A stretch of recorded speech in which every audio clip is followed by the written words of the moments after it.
Students, welcome to this 14th lecture in chemistry. Today we are going to discuss what do we mean by abnormal colligative properties. Now, if you remember in the lecture on colligative property, I have discussed that colligative properties are the properties of a solution which depends upon number of solute particles relative to the total number of particles in the solution and not on their nature. That means in that colligative property we have discussed that if you take 1 mole of glucose and 1 mole of urea in 1 liter of a solution, then the colligative properties will remain same. But suppose in a solution we have taken 1 mole of glucose in 1 liter of the solution, in another solution we have taken 1 mole of sodium chloride in 1 liter of the solution. Will the colligative properties remain same? If your answer is yes, then you are wrong. The colligative properties will not remain same because in 1 mole of glucose there are 1 mole of particles, but in 1 mole of sodium chloride there are 1 mole of sodium ions and 1 mole of chloride ions. So the colligative properties will be twice in case of 1 mole of sodium chloride than in case of 1 mole of glucose. Similarly, suppose we take another ionic compound, potassium sulfate, K2SO4. It will produce 2 mole of potassium ion and 1 mole of sulfate ion. So the colligative properties will be 3 times. So when we take an ionic compound, then the colligative properties will be different because it will produce different number of ions. This is known as dissociation. In contrast to it, in some cases we see association. For example, if you take acetic acid in benzene solution, then acetic acid exists as a dimer. 2 molecules of acetic acid are combined together to form 1 particle. So if you take 1 mole of acetic acid, then there will be half mole of particles. So the colligative properties will be less than the observed colligative property. The observed colligative property will be less than calculated colligative property because the number of particles is here not 1 mole but half mole.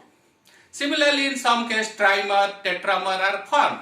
In that case, association takes place and the colligative properties are different from the calculated colligative property. In case of dissociation and association, the colligative properties are different from the calculated colligative property. So these properties, this type of colligative properties are known as abnormal colligative properties.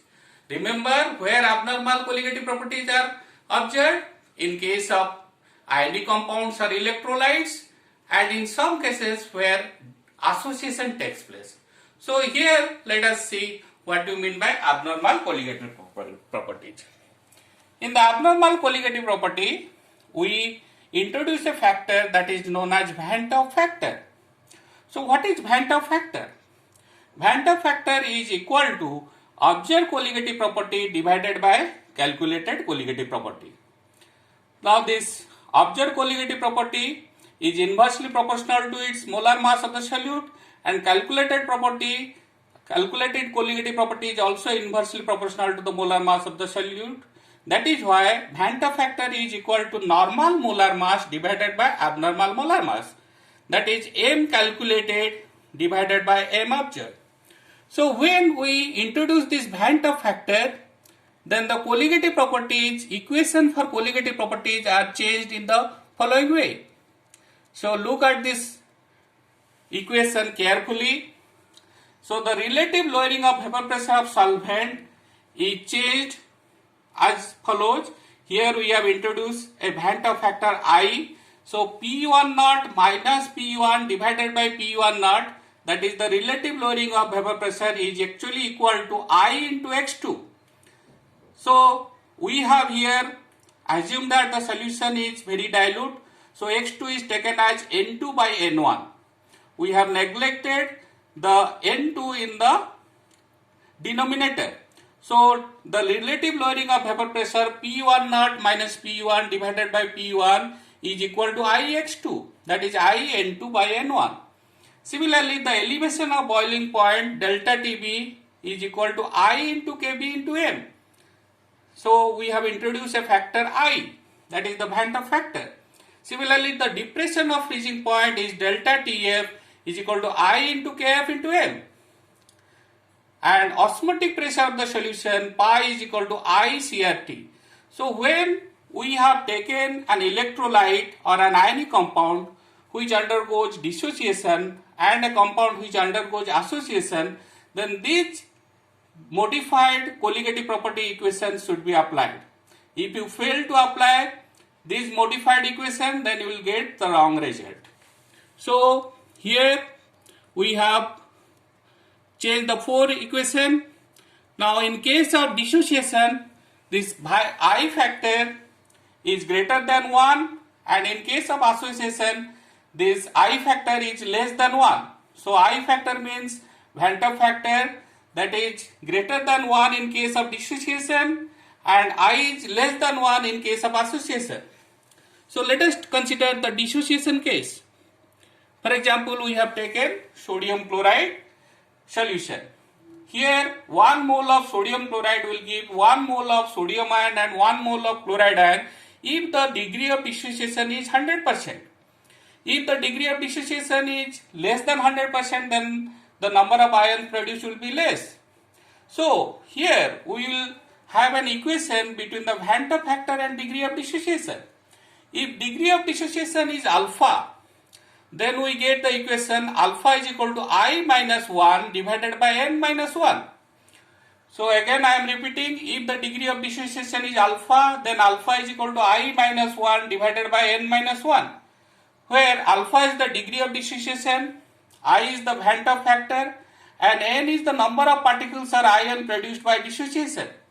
For example, suppose in case of sodium chloride, if alpha is equal to 1, then I will be equal to 2. So in case of potassium sulfate, if alpha is equal to 1, then I will be equal to 3. So here we have denoted the relationship between degree of dissociation and Van 't Hoff factor. Now in case of association, the reverse thing takes place, that some molecules are associated. For example, suppose we have taken the acetic acid. Acetic acid in benzene solution undergoes association. That means 2 molecules of acetic acid are combined to form 1 particles. So look at the figure here. Here there is a dimer formation. 2 molecules of acetic acid are combined together to form a dimer. Here there is a hydrogen bond between the O and H. Two hydrogen bonds are present. So 2 molecules of acetic acid are combined to form a dimer. Now in this case, if the degree of association is alpha, here we have taken degree of association is alpha. So alpha will be equal to I minus 1 divided by 1 by n minus 1. So again I am repeating the equation. Alpha is the degree of association, that is I minus 1 divided by 1 by n minus 1. Here what is alpha? Alpha is the degree of association, I is the Van 't Hoff factor, n is the number of particles associating. For example, in case of dimer, n will be 2, in case of trimer, n will be 3, and in case of tetramer, n will be 4, etc. So here we have represented a relationship between alpha and I. So degree of association alpha is equal to I minus 1 divided by 1 by n minus 1. Now what is the Van 't Hoff factor? Van 't Hoff factor is equal to the observed colligative property divided by calculated colligative property. That means it will be delta P observed divided by delta P calculated, or delta TB observed divided by delta TB calculated, or delta TF observed divided by delta TF calculated, or pi observed divided by pi calculated. So when we introduce this Van 't Hoff factor, then our equation are changed as the following. Let us see again at the equations. The equations will be like that. The P1 naught minus P1 divided by P1 naught is equal to Ix2, or that is almost similar to I into N2 by N1. Elevation of boiling point is delta TB is equal to I into kPm, depression of freezing point is I into kFm, and osmotic pressure of the solution is I is equal to I into CRT. So remember, when we are getting a numerical problem, when an electrolyte or ionic compound are present or a substance which undergoes association, then don't forget to put these I values in the equation, otherwise your solution will be wrong. So by watching this video, you must be able to know what is the normal colligative property and what is abnormal colligative property, and you will be able to solve the numerical problem. Thank you for watching this video. Next video follows.